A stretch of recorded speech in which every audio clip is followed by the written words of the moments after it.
Assalamualaikum warahmatullahi wabarakatuh.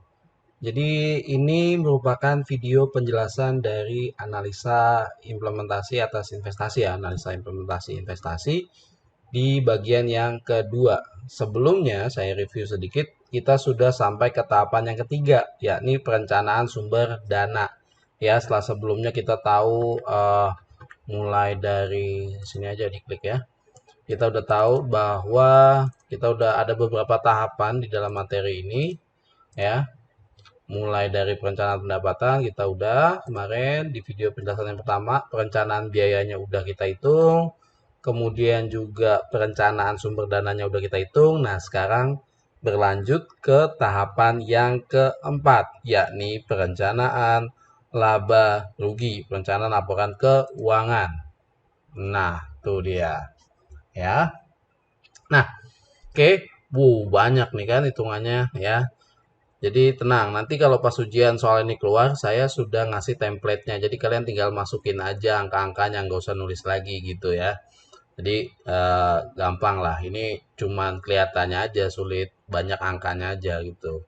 Ya, oke. Saya akan jelaskan satu-satu dari mana nih angka penjualan. Nah, ini sebetulnya merupakan dari yang telah kita hitung dari langkah 1, 2, dan 3, kita coba masukkan ke dalam perencanaan laporan laba rugi ini. Gitu. Kita mulai dari yang penjualan. Penjualan ini dapat dari mana nih? Angka 47.500.000 di tahun 2014, tahun 2015 nya 45 juta. Dapat dari mana? Dari perencanaan penjualan sini. Tuh, ya kan? Nih, dari sini ya kan? Di tahun 2014 47.500.000. Di tahun 2015 45 juta 45 juta. Tahun 2016 39 juta sampai di tahun 2018 45 juta. Totalnya adalah 229 juta. Nah, tuh, ya kan? Tuh. Jadi kalau kita saya balik ke sini langsung.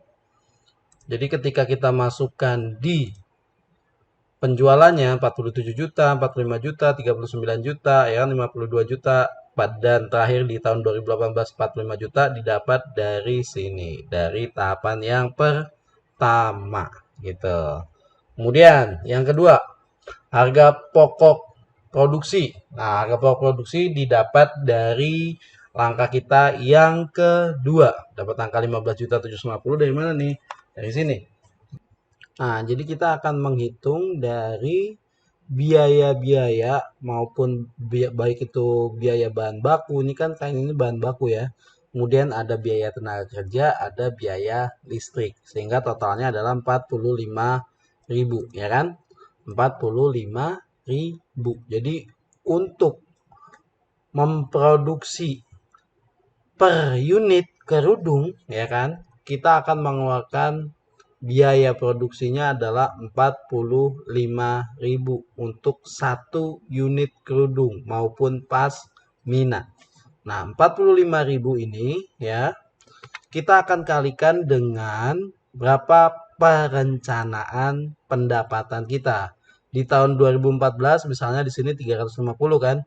Berarti 45.000 yang ada di sini, yang total biaya operasional di sini, dikalikan untuk mencari harga pokok produksinya atau HPP-nya di tahun 2014 adalah 45.000 dikali dengan berapa jumlah produksinya di tahun 2014. Di sini adalah 350, baik itu untuk pasmina maupun kerudung, gitu ya.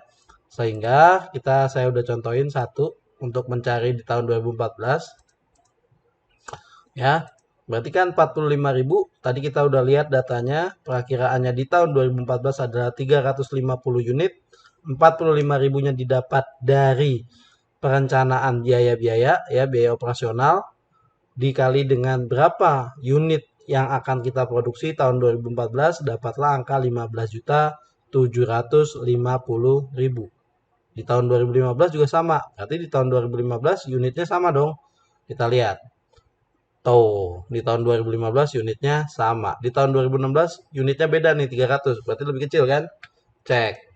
Nah, Tahun 2016 dia berbeda, 13.500.000. Gitu ya. Cara menghitung harga pokok produksi merupakan perkalian antara biaya operasional per unit, ini yang dapat dari sini, dikalikan dengan berapa perakiraan pendapatan kita, perakiraan unit yang akan diproduksi. Gitu ya. Tuh. Selanjutnya, kita udah penjualan udah tahu, dapat dari perakiraan pendapatan, kemudian harga pokok produksi udah tahu, dapat dari biaya operasional per unit dikali dengan perencanaan kapasitas unit produksinya yang dilihat dari langkah pertama. Nah, penjualan dikurangi harga pokok produksi itu menghasilkan yang namanya laba bruto. Penjualan dikurangi harga pokok produksi itu menghasilkan yang namanya laba bruto atau laba kotor. Iya dong. Berapa penjualan yang didapatkan, udah itu berapa biaya yang kita keluarkan. Itu namanya adalah laba bruto. Nah, itu ya. 47 dikurangi 15.750 dapatlah 31.750.000. Ini juga 45 dikurangi 15.750 dapatlah 29250 untuk tahun 2015 gitu. Nah, kemudian gampang ya, ini laba bruto. Kemudian kita menghitung yang namanya biaya operasional dan beban penyusutan. Nah, biaya operasional ini juga didapatkan dari langkah kedua ya. Karena beban operasional secara keseluruhan yakni itu adalah ada sewa tempat nih di sini. Ada sewa tempat kan 18 juta. Nah, kenapa nggak dimasukin ke HPP? Kalau HPP itu kaitannya dengan unit produksi. Ya, ingat kalian. Kemarin kan kita belajar ada fixed cost, variable cost. Ya, kalau misalnya kita menghitung harga pokok produksi itu kaitannya dengan variable cost. Semakin banyak unit yang diproduksi, maka semakin tinggi pula biayanya. Nah, makanya di sini di perhitungan laba rugi ini kita akan mengurangi dengan biaya operasional per tahun. Ya, ini biaya operasional per tahunnya apa? Dari sewa tempat di sini 18 juta. Karena ini tergolong dalam biaya tetap ya. Maksudnya biaya tetap gimana tuh lagi tuh? Biaya yang tidak dipengaruhi oleh kuantitas jumlah produksi. Nah, maksudnya kalau ini perusahaan kita memproduksi 10 unit pasmina ataupun kerudung, 25, 30, tetap aja kita harus bayar biaya sewa tempat 18 juta. Dan itu kita harus hitung sebagai pengurang dari laba kotor kita. Dimasukin sebagai komponen dari biaya operasional ini, 18 juta. Gitu ya. Nah, berarti kan sama nih per tahunnya. 18 juta. Nah, kita nganggapnya ibu kontrakan kita, sewa tempat kita nggak naikin, buat sewa ruko kita nggak naikin harga sewa tempat gitu. Kemudian dikurangi lagi dengan beban penyusutan. Beban penyusutan apa? Penyusutan atas mesin yang juga kita hitung di langkah nomor 2. Nih, kan? Penyusutan mesin 4 juta per tahun. Nah, itu kan? Oh, berarti di sini ya. Dari sini berarti 18 juta dikurangi 4 juta ya. Ada biaya-biaya di sini, biaya operasional dan biaya penyusutan akan menghasilkan yang namanya earning before interest and tax atau laba sebelum bunga dan pajak ya. Jadi laba bruto dikurangi biaya operasional dikurangi biaya penyusutan adalah earning before interest and tax atau laba sebelum bunga dan pajak. Tuh, dapatlah angka yang di sini kan EBIT-nya tuh. Tuh. Selanjutnya kita akan menghitung interest. Jadi earning before interest and tax ya kan. Kemudian kita akan kurangi dengan interest atau bunga pinjaman dari pihak bank yang didapatkan dari langkah yang ketiga, yakni perencanaan sumber dana atau perencanaan modalnya. Ya, tadi kita udah hitung di langkah yang ketiga, yakni kan di langkah ketiga saya ingetin lagi bahwa kita modal kita akan kita dapatkan juga dengan cara kita meminjam kepada pihak bank. Tentunya kalau kita minjam ke pihak bank ada bunganya yang harus kita bayar tiap tahun, gitu kan? Nah, bunganya berapa? Ya, kan tadi 14.700 dikali 24%, dapatlah angka 3.528.000 per tahun. Nah, angka ini yang akan kita masukin sebagai faktor interest atau faktor bunga. Nah, ini angka 3.528. Sama ya, tiap tahunnya karena bunganya fix kan. Nah, bunganya fixed rate. Jadi 24% tiap tahunnya. Jadi kita akan kurangkan dengan interest. Kemudian setelah interest, EBIT dikurangi interest, berarti I-nya hilang dong. Jadi tinggal earning before tax, sebelum pajak. Nah, taxnya itu adalah 25%. 25% apa dari mana? Dari soal. Di soal udah dikasih tahu nih. Taxnya adalah 25%. Cek. Nah, nih di soal. Nih. Jadi emang harus telaten ya ngerjain ini. Jadi sebenarnya nggak susah sih. Cuma harus telaten aja. Di sini dibilang pajak penghasilannya adalah 25%. Karena ini kita akan melihat segala macam faktor keuangan, kita analisa investasinya ya secara keuangan. Nah, ini pajak penghasilannya ada 25%. Tentunya kalau kita berusaha punya dapat keuntungan, kita harus bayar pajak penghasilan. Di soal dibilang 25%. Nah, ini 25% dari mana? 25% dari earning before tax. Jadi 622 dikali 25% dapatlah angka 155.500. Begitu juga 372 dikali 25% dapatlah angka 930.500. Begitu seterusnya. Ya. Nah, kemudian EBT udah dikurangi tax dapatlah earning after tax ya dong, ya kan? Earning after tax, laba setelah pajak. Jadi EBT dikurangi tax, dikurangi pajak, dapatlah earning after tax. Kemudian ditambah lagi dengan penyusutan ya, ditambah lagi dengan penyusutan yang tadi kita sudah hitung di atas 4 juta. Kenapa? Kenapa kalau secara keuangan kita harus nambahin lagi penyusutan? Karena kalau di laporan laba rugi ini kan berhenti sampai sini nih, earning after tax. Sementara sesungguhnya ya, duit kita kan nggak berkurang 4 juta. Ya nggak? Sesungguhnya tuh. Duit kita nggak berkurang 4 juta. Karena ini kan sebenarnya secara dasar akuntansi aja. Akuntansi sebenarnya berhenti sampai earning after tax.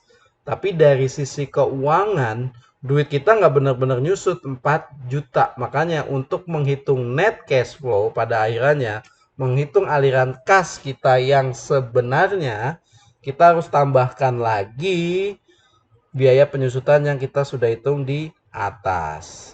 Kalau kayak gitu kenapa nggak dihilangin aja Pak yang dari sini, biaya penyusutan ini nggak usah dihitung. Kalau ini nggak dihitung, nggak ketemu add, nggak ketemu earning after tax, nggak ketemu laba secara akuntansinya. Jadi ini adalah laba secara akuntansi, ini adalah aliran kas. Ingat kalau di ilmu manajemen keuangan, cash is king. Yang terpenting itu adalah arus kas gitu. Tapi secara akuntansi kita melaporkannya yang diterima secara umum, orang pasti ngelihatnya secara umum adalah labanya berapa kan gitu. Makanya kita tetap menghitung earning after tax. Makanya kalau kalian lihat di laporan keuangan perusahaan-perusahaan go public itu pasti menampilkan earning after tax, kemudian dihitung lagi net cash flow-nya berapa gitu. Jadi tetap mempertimbangkan dari sisi keuangan maupun dari sisi akuntansi gitu ya. Nah, dapatlah terakhirnya di perencanaan laba rugi ini kita mendapatkan yang namanya net cash flow atau aliran kas bersih yang terjadi selama tahun 2014 sampai dengan tahun 2018. Oke, sekarang kita akan lanjut ke langkah yang kelima. Ya, ini di langkah yang kelima itu adalah, ya kan, kita udah selesai nih perencanaan laba rugi. Selanjutnya kita akan menghitung dari yang namanya perhitungan kelayakan bisnisnya. Nah, kita akan hitung dari temu lagi yang namanya net present value, internal rate of return, dan hasil analisanya gimana nih, kan gitu. Nah, kita lihat lagi ya. Nah, ini di langkah yang ke-5. Nah, ini dia. Dari tadi yang kita telah hitung di langkah yang keempat, perhitungan laporan laba ruginya, ya. Kita hitung dari perhitungan biayanya, ya kan? Kemudian udah kita hitung perhitungan sumber dananya, modalnya. Selanjutnya kita sekarang akan hitung namanya net present value. Net cash flow yang telah kita dapat dari langkah yang keempat, net cash flow tahun 2014, 8.666.500 dapat dari mana? Dapat dari sini. Nih, dapat dari langkah yang perhitungan laba rugi. 8.666.500. Kelihatan ya? Nih, tuh. Ya kan? Kemudian dapat degree of freedom-nya, DF-nya, diskon faktornya 17,19% dapat dari mana? Didapatkan dari langkah yang perencanaan sumber dana ini. Nih dapat 17,19%. Tuh, ya kan? Nah, gimana sekarang kita? Ini udah ya 2014 866.500, 2015 679.1.500. Dapat diskon faktor dari sini 17,19%. Nah, tuh ya, saya udah kasih tanda panahnya juga, kan? Oke, biar kalian nanti kalau mau belajar PowerPoint-nya juga udah gampang. Nah, diskon faktor 17,9% ini bukan dikali dari sini ke sini gitu maksudnya. Ya, bukan dikali 17,19% dari sini 88.666.500 dikali langsung 17,19%. Enggak. Tapi kita menggunakan yang namanya tabel laporan keuangan atau kalau secara manual ya kita menghitungnya rumusnya present value adalah 1 dibagi 1 plus I pangkat N ya. Berarti kan 1 dibagi 1 plus 17,19%. Karena ini terjadi di tahun pertama, maka dapat angkanya di sini. Angka penggandanya, angka kuadratnya adalah di 1 tahun 0,85. Berarti di tahun kedua kita ngitungnya adalah 1 dibagi 1 plus 17,19% di pangkatnya adalah 2 karena di tahun kedua dapat 0,73 ini dimasukin rumus kayak gini tapi di sininya dipangkatin 2. Oke ya, jadi ini 17,19%, saya ulang. Ini bukan langsung dikali dengan net cash flow, tapi diskon faktornya ini kita harus present value dulu. Rumusnya apa? 1 dibagi 1 plus interest faktornya I dipangkatin N pada tahun keberapa. Berarti kalau di tahun pertama ya 1 dibagi 1 plus diskon faktornya 17,19% atau interest faktornya 17,19%. Pangkatin dengan di tahun pertama. Di tahun kedua berarti dipangkatin di tahun kedua. Hasilnya adalah 0,73. Barulah kalau udah ketemu angka yang ada di diskon factor ini, tinggal kita kali dengan angka yang ada di net cash flow 8.666.500 dikali dengan 0,85. Hasilnya adalah 7.394.309. Ya, kenapa harus dihitung kayak gini, Pak? Karena kalau di dalam keuangan kan kita harus mempertimbangkan nilai waktu dari uang. Jadi adanya inflasi, ya kan? Inflasi berarti nilai mata uang yang kita terima di masa yang akan datang, ya, itu pasti akan mengalami penurunan. Contoh gampangnya dulu kalian beli permen 500 dapat 5 tuh, ya. Sekarang udah nggak bisa, 500 cuma dapat 3. Padahal nilai nominalnya sama 500. Dulu kita bisa beli 5 unit permen, tapi sekarang udah nggak bisa, cuma 3. Gitu, karena tergerus nilainya dengan inflasi. Makanya kalau kalian perhatikan, nilai present value-nya akhir ini akan menurunkan dari nilai net cash flow. Memang secara uang kas kita dapat duit segini. Tapi jika kita memperhitungkan nilai inflasi, duit kita turun, bukan lagi dapat 866, tapi dapatnya cuma 7.394. Karena kita kan ibaratnya memproyeksi nih usaha kita tahun 2014 misalnya tahun yang akan datang gimana nilai uang kita gitu, ya kan? Ya. Oke. Hitung semuanya di tahun kedua kita dapat sekian, tahun ketiga kita dapat sekian. Dihitung semua totalnya selama 5 tahun, selama umur perencanaan usaha kita. Kita total present value dari ini, tiga ini dapat ya 23 juta, ya kan?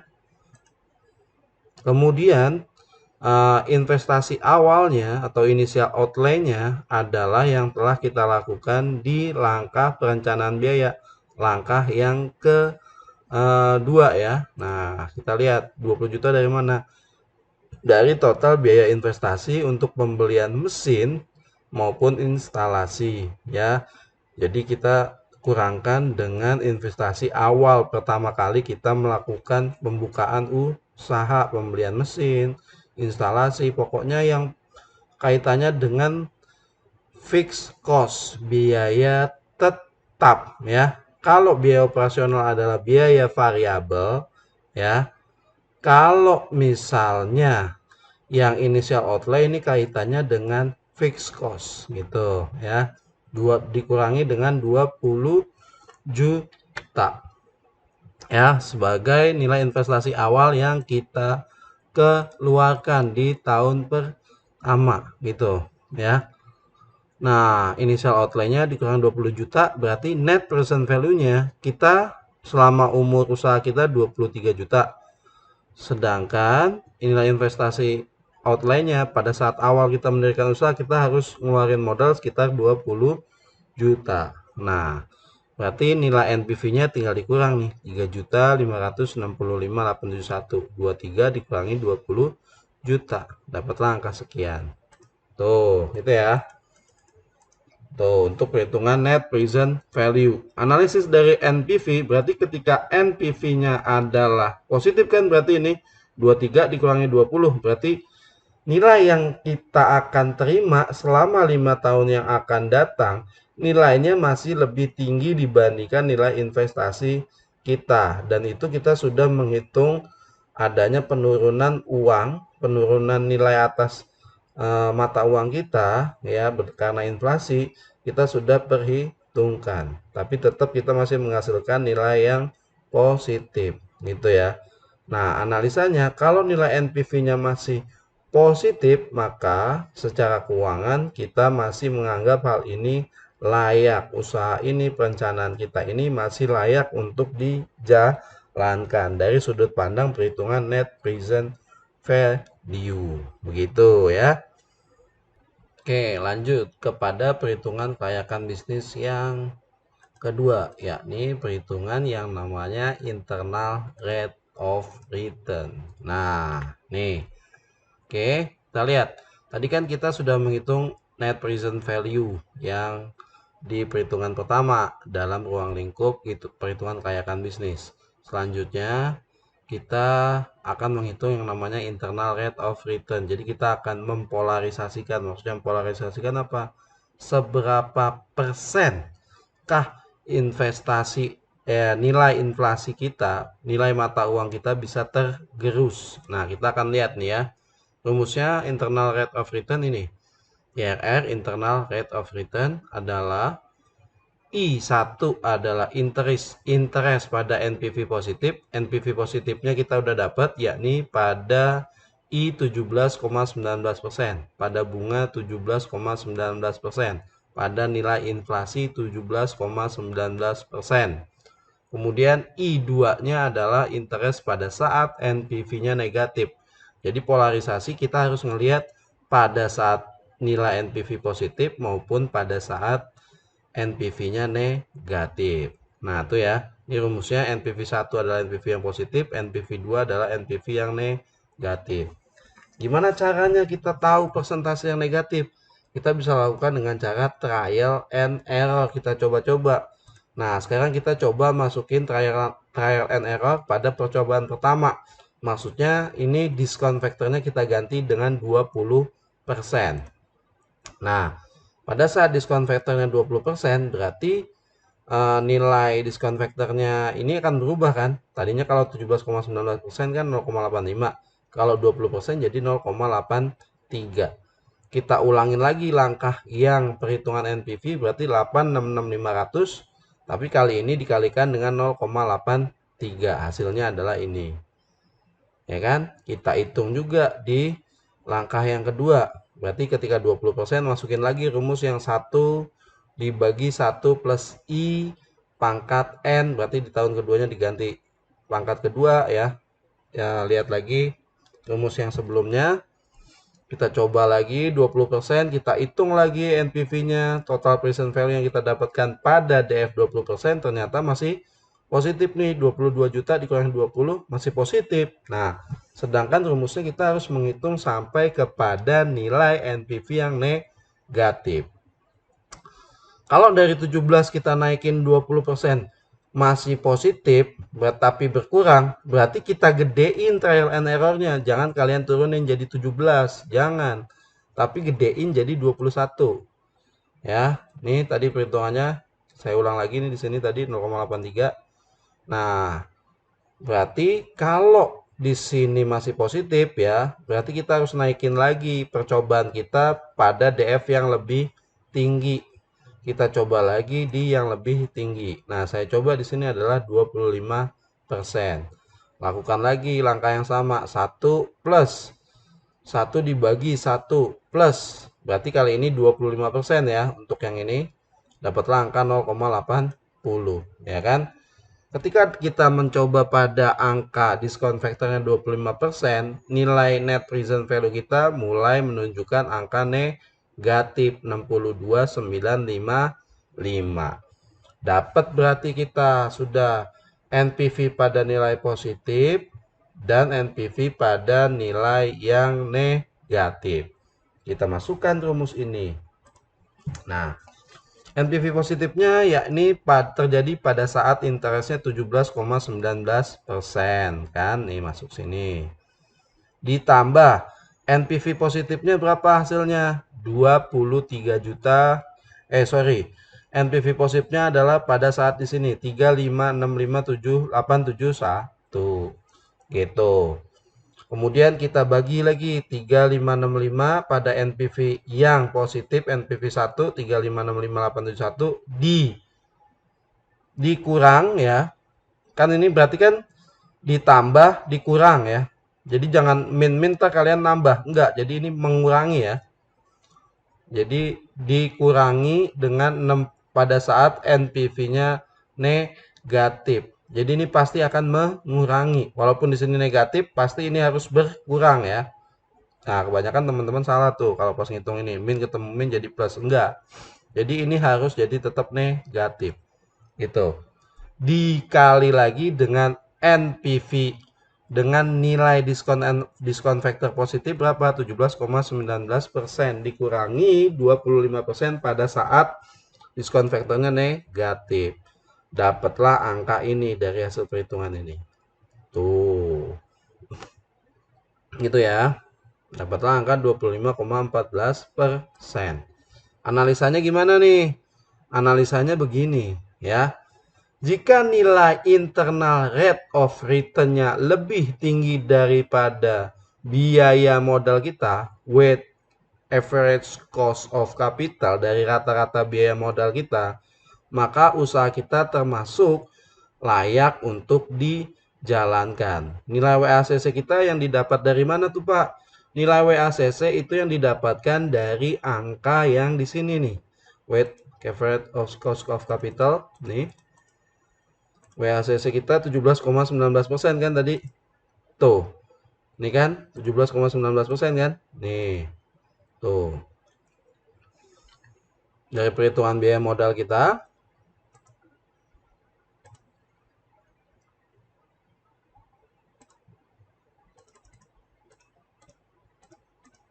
Oke. Ya. 17,19% ya, ini salah nih, 17,19%.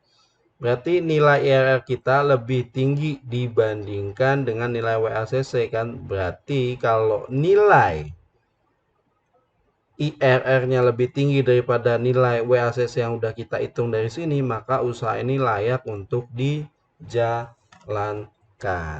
Gitu ya. Cara menghitung untuk kelayakan bisnis. Poin yang kedua, selain pakai NPV, kita juga harus ngitung yang namanya IRR. Kalau NPV tadi, kalau NPV-nya positif, dia layak untuk dijalankan perusahaannya. Tapi kalau dari IRR ini, ketika IRR-nya lebih tinggi daripada WACC, berarti usaha ini layak untuk dijalankan. Tuh. Tuh. Nah, kita ambil deh keputusan. Dari perhitungan NPV kita, tadi kita udah dapat bahwa NPV-nya positif, berarti layak untuk dijalankan. Dari segi IRR, kita lihat juga layak untuk dijalankan. IRR-nya lebih tinggi daripada WACC. Dari kedua poin perhitungan ini, udah oke kan dianggapnya? Oke nih NPV maupun IRR-nya. Dari segi keuangannya udah oke berarti nih. Nah, berarti kita bisa ngambil perencanaan usaha ini. Berarti usaha ini bisa kita jalankan secara keuangan, secara perhitungan teori keuangannya. Jika kita bisa melaksanakan perencanaan penjualan yang tadi kita udah lakukan di langkah pertama. Gitu ya. Jadi dari sini kita bisa tahu bahwa orang itu sebelum berjualan harus membangun sebuah bisnis harus di planning dulu. Namanya manajemen kan di planning dulu kan, direncanakan dulu. Nah, ini rencananya. Makanya nanti ketika kalian sudah masuk di dunia kerja, ada yang namanya target penjualan. Kenapa? Karena kalau misalnya target penjualannya nggak sampai, udah ketahuan nilai usahanya jadi tidak visible, tidak layak gitu, karena sudah dilakukan perhitungan sebelumnya sebelum dilakukan penjualan itu.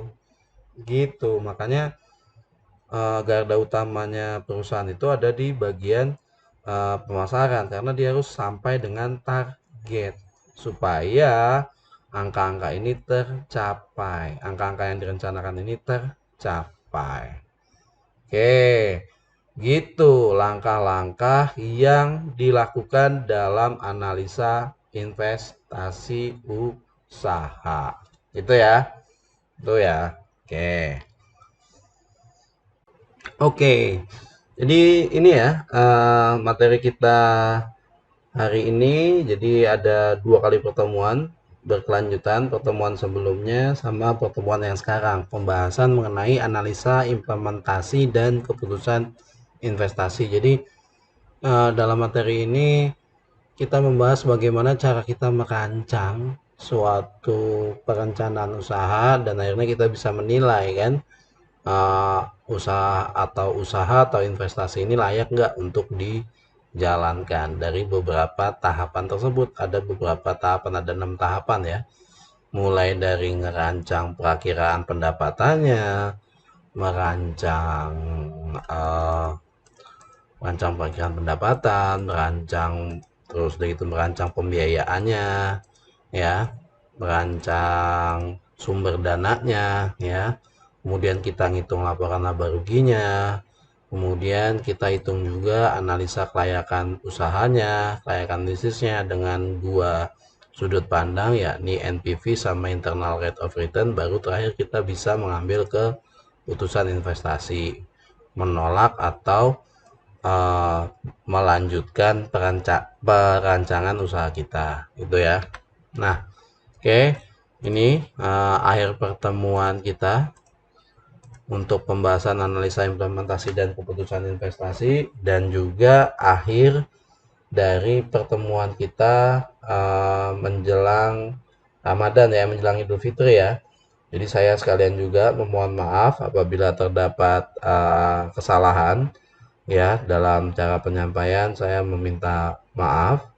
Mudah-mudahan kita bisa lebih fokus lagi dalam menjalankan ibadah ya, berpuasa ini, dan kita bisa menjadi insan yang lebih bertakwa lagi. Amin, amin ya robbal alamin. Oke, selamat Hari Raya Idul Fitri. Kemudian manfaatkan waktu kalian dengan kegiatan yang positif. Sekian dari saya. Billahi fisabilillah, fastabiqul khairat. Wassalamualaikum warahmatullahi wabarakatuh.